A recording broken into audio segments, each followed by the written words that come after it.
Bonjour les comme French Touch et bienvenue dans cette nouvelle vidéo. Aujourd'hui, je suis désolé de prendre ce ton, mais je vais vous parler de la crise économique qui risque d'arriver et comment vous allez pouvoir tout simplement prévenir cette crise. Je vais vous dire exactement ce qu'il faut faire et ne pas faire. Alors, je vais arrêter de prendre ce ton un peu morose, mais ce qu'on va voir dans cette vidéo, c'est tout simplement l'hyperinflation. Alors l'hyperinflation, c'est quelque chose qu'il faut que vous arriviez à comprendre parce que là, je pense que, je suis pas devin, mais il y a énormément d'économistes qui en parlent. Avec la pandémie et tous les marchés qui sont au plus haut à l'heure actuelle, ils risquent d'avoir une sacrée chute dans les mois, années à venir. Et il va falloir vraiment se protéger. Donc dans cette vidéo, ce que je vais faire, c'est tout simplement t'expliquer qu'est-ce que c'est l'hyperinflation. Je vais te donner un petit peu des exemples. Je vais aussi te donner des solutions. Comment il va falloir que tu te protèges de cette inflation. Donc tout simplement, si t'aimes ce genre de contenu, parce que c'est un petit peu différent, c'est un peu de l'économie, n'hésite pas à liker, t'abonner à la chaîne Ecom French Touch et c'est parti. On va voir ce que c'est cette hyperinflation.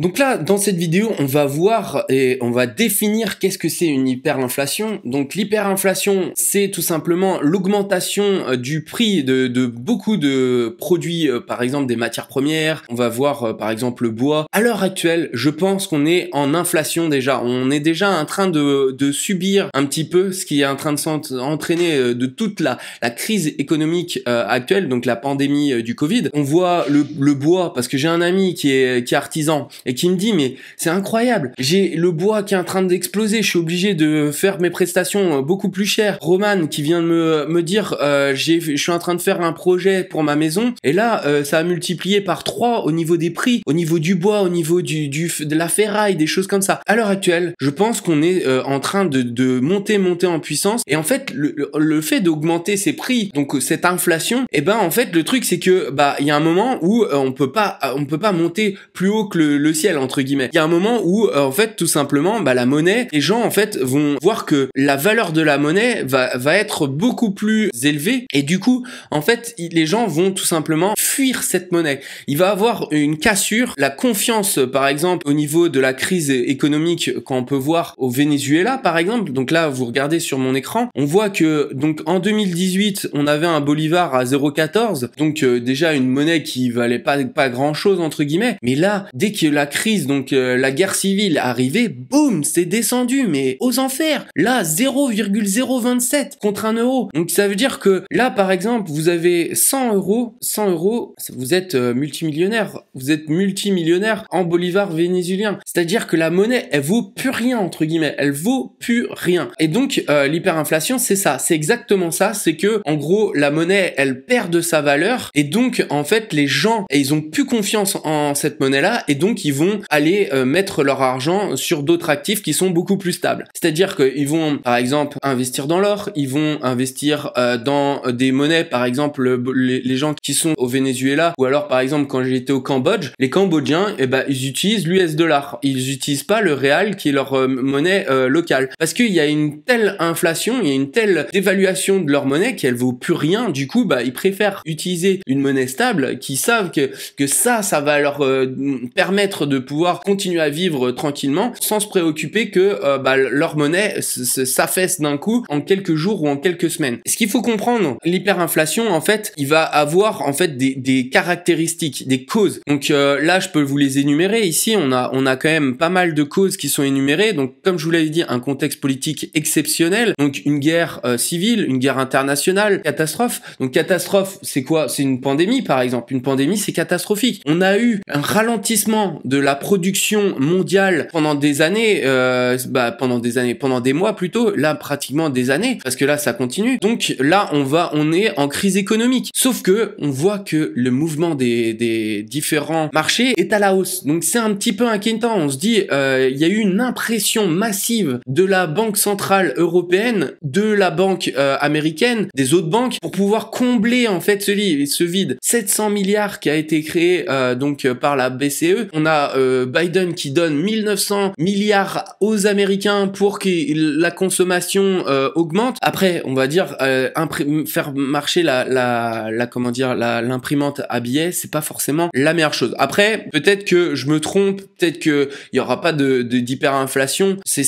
Elle peut être maîtrisée par les pays en continuant à imprimer, en faisant que ça. Mais je pense pas que c'est la réponse à la question. Donc après, moi je suis pas économiste, je préfère vous faire un petit disclaimer. Je vous donne juste mon avis et ce que j'ai vu. J'ai regardé pas mal de reportages là-dessus et je trouve que c'était très intéressant de vous préparer en fait à ça. Parce que si on arrive en hyperinflation, il va avoir une crise économique sans précédent. Et ils ont jamais vu ça. C'est-à-dire que Robert Kiyosaki a dit que il y allait avoir une crise économique en 2016. Elle est pas arrivée. Elle est pas arrivée en 2016. Donc elle s'étale. Et le jour où elle va tomber, elle sera beaucoup plus impressionnante que celle qui a été donc la crise de 2008 là avec les subprimes aux États-Unis. Ça sera beaucoup plus violent. Faut s'y attendre. Il faut aussi se préparer. Donc qu'est-ce que vous allez mettre en place pour vous préparer? Donc je vais vous dire ça tout à l'heure. Les causes encore. Donc le niveau très élevé de la dette publique, donc cumulé. Bon ça, tous les comment dire pays sont en dette. L'impossibilité d'honorer le service de la dette. Le niveau d'imposition des ménages et des entreprises. Donc là, en France, on a une belle imposition. Après, c'est pas là où on a la plus grosse imposition dans le monde, mais c'est quand même conséquent. Le manque de transparence de la comptabilité publique, une évolution instable de la masse monétaire. Alors ça, c'est vraiment une des choses. Si par exemple, on a beaucoup d'argent, on voit que l'euro commence à perdre en valeur. C'est-à-dire que les gens ont moins confiance en l'euro et commencent à déplacer, par exemple, leur argent vers l'or. Ils commencent à investir, ils commencent à mettre sur le Bitcoin. Donc ça, on va voir parce que le Bitcoin devient la monnaie du peuple et ça peut être une valeur refuge dans quelques années. Donc on verra bien, mais je pense que c'est quelque chose qui peut vraiment, faut diversifier de toute façon et avoir des valeurs refuges différentes. L'absence de régulation d'échange, la perte de confiance des acteurs financiers internationaux, et là, ça, faut faire attention parce que là, c'est exactement ce qui est en train de se faire. Impossibilité pour l'État d'emprunter à l'étranger, la multiplication hors contrôle des agents producteurs de moyens de paiement, l'indexation systématique entre salaire, taux d'intérêt et hausse des prix. Donc ça, on voit que la hausse des prix, elle est en train de se produire à l'heure actuelle. Là, j'ai été il y a pas très longtemps chez le boulanger, il me dit j'ai plus ce pain là parce que on est en rupture, c'est la crise pour de l'avoine ou je sais plus du seigle, un truc comme ça. Donc imaginez, ça fait vraiment beaucoup de temps que j'ai jamais eu ça quoi. C'est-à-dire que là, on a une pénurie sur un céréal et parce que en fait, ils veulent même pas, je pense que c'est pas une pénurie, je pense que c'était la matière première qui était beaucoup trop chère. On est en train de voir quelque chose au quotidien, dans mon quotidien, je le vois, mon comment dire collègue qui est artisan le voit aussi sur ses factures qu'il est obligé de payer. Plus on va avancer, plus on va voir que c'est en train de s'installer. L'inflation est déjà là. Aux États-Unis, j'ai vu beaucoup de reportages là-dessus, l'inflation est déjà là. Une baisse dramatique du niveau d'épargne. Alors là, en ce moment, c'est le contraire. On a beaucoup d'épargne, c'est-à-dire que les gens sont restés chez eux, ils ont pas dépensé, il y avait pas les restaurants, les trucs comme ça. Mais le moment où, par exemple là, on voit que les restaurants sont ouverts, commencent à réouvrir, qu'est-ce qu'il va faire le Français? Il va commencer à dépenser de l'argent. Du coup, en gros, il va réinjecter cet argent, mais si c'est réinjecté trop rapidement dans l'économie, le niveau d'épargne va vraiment diminuer. Et donc ça peut entraîner l'hyperinflation, comme on peut le voir. Une absence suffisante de verrou de sécurité, réglementation d'urgence, arrêt de cotisation, fermeture des banques, contrôle des prix. Donc ça, on va passer, on va pas aller plus loin. Donc là, il y a eu beaucoup de cas dans l'histoire, il y a eu plusieurs cas, mais ce qu'on va faire, c'est qu'on va se mettre plus vers la fin, dans les années 90, donc Turquie, Zimbabwe, donc aussi le Venezuela. Donc ce que je vous disais, regardez, l'inflation a atteint 342 000% en 2017. Ça veut dire que en gros, elle a dévalué de 342%. Ensuite, 1 698 000% en 2018, 2 295% en 2019 et donc là en fin 2019 ils disent que ça fera 53 millions d'inflation. Donc je sais pas exactement ce que ça signifie, mais c'est l'inflation, c'est que ça veut dire que l'argent en fait, et le bolivar en fait vaut plus rien. C'est-à-dire que vous pouvez utiliser, comme on peut voir ici, c'est vraiment marrant, l'Allemagne en 1923, un homme tapisse un mur avec des billets en conséquence de l'hyperinflation, ces billets étant moins chers que le papier peint. Ça veut dire que là, au Venezuela, vous détenez de la monnaie locale, vous avez rien, vous pouvez avoir des millions, ça vaut rien. Donc le jour où l'euro ou le dollar ou les des grosses monnaies vont commencer à un peu baisser, faites attention parce que si on part dans de l'hyperinflation, il va falloir se protéger. Les signaux un petit peu, c'est que là en fait quand on regarde le SP500, on est en crise et on a un SP500 qui est au plus haut, il a jamais été aussi haut. On a un CAC 40 qui est aussi haut que en 2020, et c'est pareil. Donc on a quelque chose qui se trame et à chaque fois qu'on a une hausse comme ça, on a une grosse descente et donc on a une crise quoi, tout simplement. Donc là par exemple, on n'a pas eu de crise depuis on va dire on a eu un petit bottom ici en 2011, mais là depuis 2012, on fait que monter. On a eu la crise Covid quoi, mais qui est remontée d'un coup. On a eu une crise Covid d'un coup, c'est descendu et d'un coup c'est remonté. Donc il y a quelque chose qui ne va pas. Après je ne suis pas, je le dis, je ne suis pas économiste, hein, je suis juste en train d'observer des choses, les relater et vous dire un peu faites attention. Maintenant, qu'est-ce que j'ai fait pour prévenir cette hyperinflation? Vous avez déjà vu peut-être qu'avec Roman, on a commencé à investir dans l'or. Donc pourquoi l'or? Parce que l'or en fait c'est stable et c'est une valeur refuge. C'est-à-dire que les gens quand ils sont en crise, quand c'est en crise, qu'est-ce qu'ils vont faire? Ils vont investir dans l'or. Et là depuis que j'ai investi il y a 2 semaines, j'ai déjà commencé à gagner de l'argent sur l'or parce que je pense qu'il y a des gens qui commencent à acheter de plus en plus. Et l'or étant pas très élevé en ce moment, parce que beaucoup de personnes sont tournées vers les crypto-monnaies qui sont en train d'exploser. Donc à l'heure où je vous parle, il y a eu un dip de 30%. Mais c'est pour vous dire que l'or c'est une valeur sûre. C'est-à-dire que vous détenez de l'or physique, vous allez donc avoir une valeur stable. C'est-à-dire que les gens, s'il y a une crise, ils vont investir dans l'or, ils vont investir dans les pierres précieuses, ils vont investir dans l'immobilier. C'est du dur, c'est du concret. Le truc, c'est que dans ces temps de crise, qu'est-ce qu'il faut faire s'il y a une hyperinflation? Moi, je vous conseille de commencer à vous endetter, entre guillemets. Pourquoi je dis ça? Si vous vous endettez et qu'il y a une hyperinflation, si vous faites un investissement immobilier, par exemple, après, bien entendu, il faut avoir un métier stable. Hein.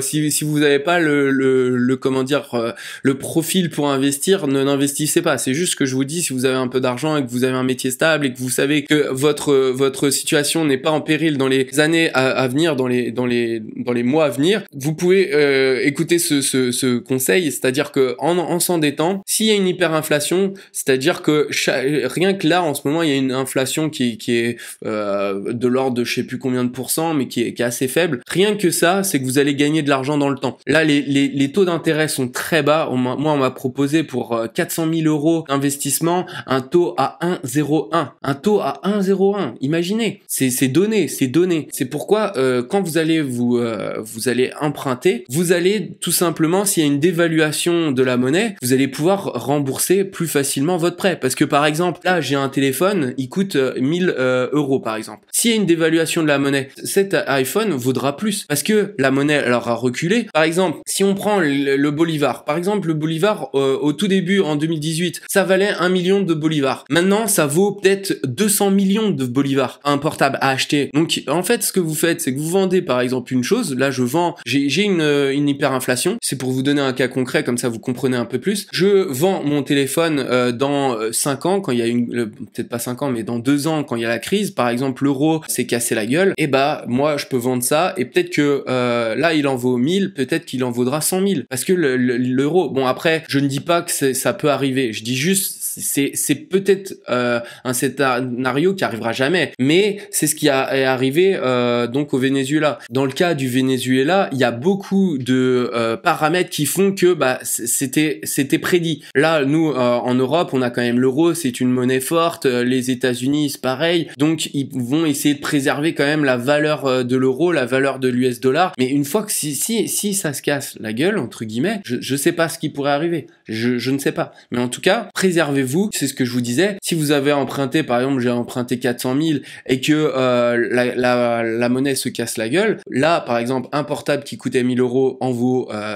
par exemple, 10 000 ou 100 000. Vous vendez votre appareil photo ou votre téléphone à 100 000. Vous allez à la banque. Vous aurez emprunté, si j'ai emprunté 400 000, j'ai emprunté 400 000. Donc, je vais pouvoir rembourser, par exemple, 10 000 ou 15 000 avec quelque chose qui avait une valeur de 1000 il y a quelques années. Donc, c'est juste pour vous donner l'exemple entre guillemets. Donc ici, j'ai acheté de l'or pour me préserver. Donc j'ai acheté pour 2000 € d'or. Je suis déjà à 2100, donc bon, c'est pas non plus la folie, hein. Je vais encore acheter au fur et à mesure. Je vais essayer de me constituer un petit.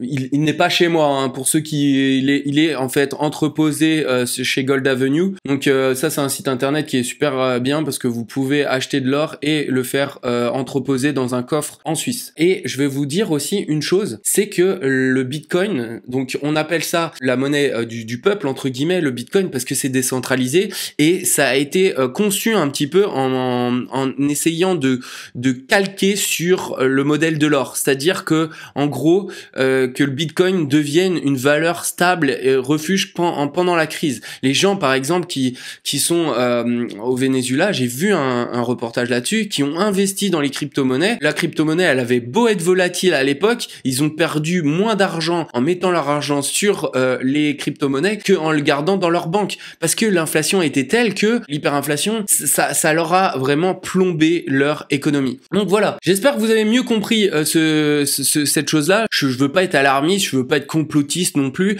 je veux juste vous faire comprendre que là, à l'heure actuelle, tout est super haut. Tout est super haut. Le CAC 40, il est au plus haut. Le SP500, il est au plus haut. On voit une inflation au niveau des prix des différentes matières premières. Donc, faites attention. Essayez de vous protéger au mieux. Je vous souhaite une bonne continuation. Je vous laisse avec le mot de la fin. Merci d'avoir regardé cette vidéo. Bon, bah j'espère que t'as aimé ce genre de contenu, donc si tu aimes, n'hésite pas à liker, t'abonner à la chaîne Ecom French Touch si tu veux rien louper sur comment générer de l'argent sur internet et aussi investissement. Maintenant on fait un petit peu de tout, donc n'hésite pas. Je te souhaite une bonne continuation, ciao.